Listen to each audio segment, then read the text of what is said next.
This is an article that needs a little bit of a deeper dive. For those of you that are just abstract readers, this is exactly the reason why you have to go deeper into the literature. This study came out in 2023 looking at 42 elite world-class runners.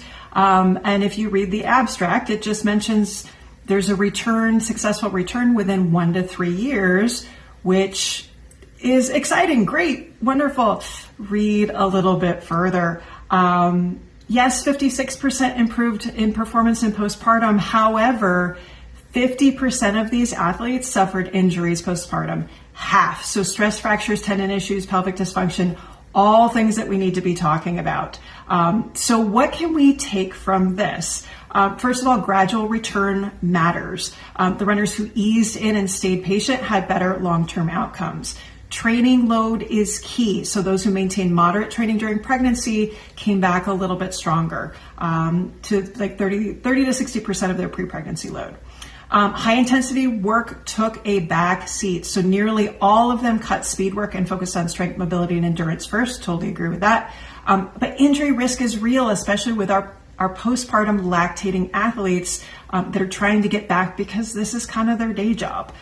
Sacral stress fractures, tendon injuries, pelvic floor dysfunctions were really, really common. And if we ignore the signs and symptoms or we don't pay attention to this is going to equal a setback.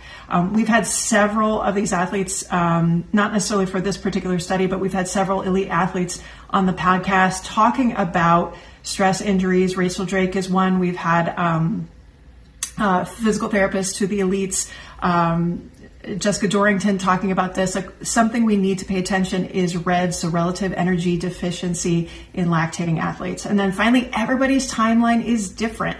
So even though these athletes return to 80% of their pre-pregnancy volume by 3 months, this is not a one-size-fits-all approach. And last time I checked, most of us are not elite athletes. So if they're struggling and they're elites, what does that mean for the rest of us? So it means we need better education, better support, realistic timelines, so that we're not rushing back. We need to return to that long game.